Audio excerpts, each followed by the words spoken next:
ज्ञानवापी का अर्थ होता है ज्ञान का कुआं। ये एक प्राचीन वैदिक शब्द है जो कि प्राचीन समय में ज्ञानवापी यानी जो काशी विश्वनाथ मंदिर है वहाँ पे जो मस्जिद बनी है उसके लिए प्रयोग किया जाता था। अब काशी विश्वनाथ और ज्ञानवापी मस्जिद का विवाद हाल फिलहाल आपने जरूर सुना होगा। इस पे एएसआई का सर्वे हो रहा है। ये मामला इलाहाबाद हाईकोर्ट से लेकर के सुप्रीम कोर्ट तक और वहाँ की स्थानीय न्यायालयों में लगातार चल रहा है। दोस्तों, सबसे पहले हम बात करेंगे इस मंदिर के इतिहास के बारे में। कहा जाता है कि राजा विक्रमादित्य द्वारा 11वीं सदी में इसे बनाया गया था, लेकिन एक पुस्तक का हमें वर्णन मिलता है हसन निजामी की किताब ताजुल मासिर, जिस किताब में चंदावर का युद्ध जो कि 1194 में हुआ था मोहम्मद गौरी और जयचंद के बीच, जिसमें जयचंद की पराजय हो गई थी और उस पराजय के बाद जयचंद ने उत्तर प्रदेश काशी में आक्रमण किया, बनारस में आक्रमण करके हमारे उस मंदिर जो कि काशी विश्वनाथ मंदिर था उसे तोड़ने का साक्ष्य इस ताजुल मासिर किताब में मिला है। इसके बाद इसी क्रम को आगे बढ़ाते हुए जब इल्तुतमिश 1296 में दिल्ली की गद्दी पर बैठता है तो दिल्ली की गद्दी पर बैठते ही वहाँ के कुछ स्थानीय निवासियों ने इस व्यापारियों की सहायता से काशी विश्वनाथ मंदिर का जीर्णोद्धार करवाया और फिर एक बार काशी विश्वनाथ मंदिर प्रचलन में आ गया पूजा पाठ के। इसके बाद सरकी वंश, जिसका आप ओरिजिन कह सकते हैं कि जौनपुर में है, एक महमूद सरकी शासक हुआ करता था। 1436 से लेकर के 1458 के एरा में फिर एक बार काशी विश्वनाथ मंदिर के साथ तोड़ताड़ हुई थी और यहाँ पे फिर पूजा बंद कर दी गई। इसके बाद अकबर का काल आया। अकबर के 9 रत्नों में से एक, जिसका नाम आपने सुना होगा, टोडरमल, जो कि एक दहसाला बंदोबस्त के लिए भी प्रसिद्ध राजा माना जाता था और अकबर अपने 9 रत्नों में सबसे विश्वसनीय तौर पर टोडरमल को मानता था।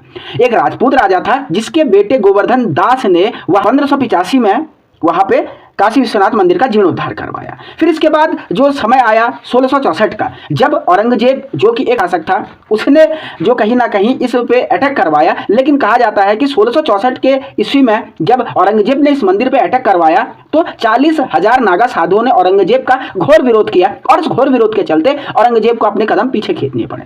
लेकिन 1669 ईस्वी में इतनी सौभाग्य नहीं रहा और फिर एक बार औरंगजेब ने न सिर्फ काशी विश्वनाथ मंदिर के साथ तोड़फोड़ की बल्कि उस मंदिर को मस्जिद में तब्दील कर दिया। इसके बाद की कहानी यही थी कि अंग्रेजों के जमाने में कहीं ना कहीं लगातार अंग्रेजों से भी ये पिटीशन भारत के हिंदू धर्म के चाहने वाले लोग डालते रहे कि इस जगह पे वापस हिंदुओं का कब्जा दे दिया जाए, लेकिन हुआ नहीं। इसी क्रम में 1936-37 में जो कि हम कह सकते हैं कि अंग्रेजों के समय में केस हुआ था उत्तर प्रदेश में ही, लेकिन उस समय कोई जज द्वारा डिसीजन नहीं लिया गया। फिर आज़ाद भारत की बात आई और आज़ाद भारत में संविधान बना। संविधान बनने के बाद घटना हुई बाबरी मस्जिद के विध्वंस की। 1990 के दशक की यह घटना कहीं ना कहीं अपने आप में एक धार्मिक क्रांति पूरे देश में थी, लेकिन धार्मिक सौहार्द का माहौल बिगड़ा हुआ था। और इसके बैकग्राउंड में अगर हम देखेंगे तो एक एक्ट जो कि सरकार ने बनाया था इसके बाद, प्लेसेस ऑफ वर्शिप एक्ट 1991 में। प्लेसेस ऑफ वर्शिप एक्ट 1991 में कह दिया गया कि 1947 यानी आज़ादी के समय जो धार्मिक स्थान जैसा था उसे उसी प्रकार का रखा जाएगा। और इसी समय ज्ञानवापी केस चला और ज्ञानवापी केस में 22 साल का स्टे जो है इलाहाबाद उच्च न्यायालय के द्वारा दे दिया गया। उसके बाद समय आगे बढ़ता रहा और पिछले साल फिर एक बार ज्ञानवापी का मामला राम मंदिर के समाधान निकलने के बाद अदालतों में आ गया। अगर आप अदालतों की बात करें तो निचले सर्वे ने एएसआई सर्वेक्षण के यहाँ पे आदेश दिए थे, इसकी वीडियोग्राफी के आदेश दिए थे। वीडियोग्राफी में वहां से त्रिशूल, स्वास्तिक, पान के पत्ते, कमल के फूल जैसे कई धार्मिक चिन्ह प्राप्त हुए जो अपने आप में कहीं ना कहीं एक विशिष्ट बात थी पूरे हिंदू धर्म के लिए और मांग उठने लगी कि काशी विश्वनाथ की बात होने लगी। लेकिन इस मुद्दे पे मुस्लिम पक्षकारों का कहना था कि 1991 का जो प्लेसेस ऑफ वर्शिप एक्ट है इसका वायलेशन होता है और इस वायलेशन के होने के चलते यहाँ पे सर्वेक्षण भी अवैध है और ये तमाम चीजें भी अवैध है। अब ऐसे में सवाल पैदा होता है कि क्या कोई कानूनी रास्ता, लीगल रास्ता अब इस पूरे मामले में बचा?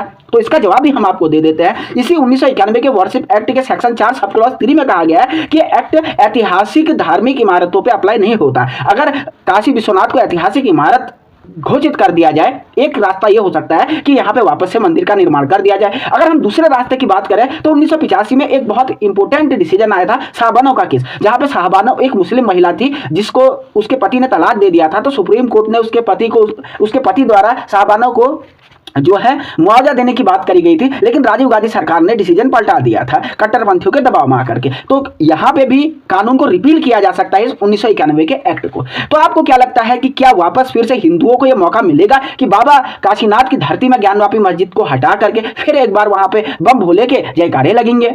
आपको क्या लगता है? अपनी बेबाक राय आप कमेंट करें। अगर आपको वीडियो पसंद आया हो तो वीडियो शेयर करें और देखते रहें जिज्ञासु।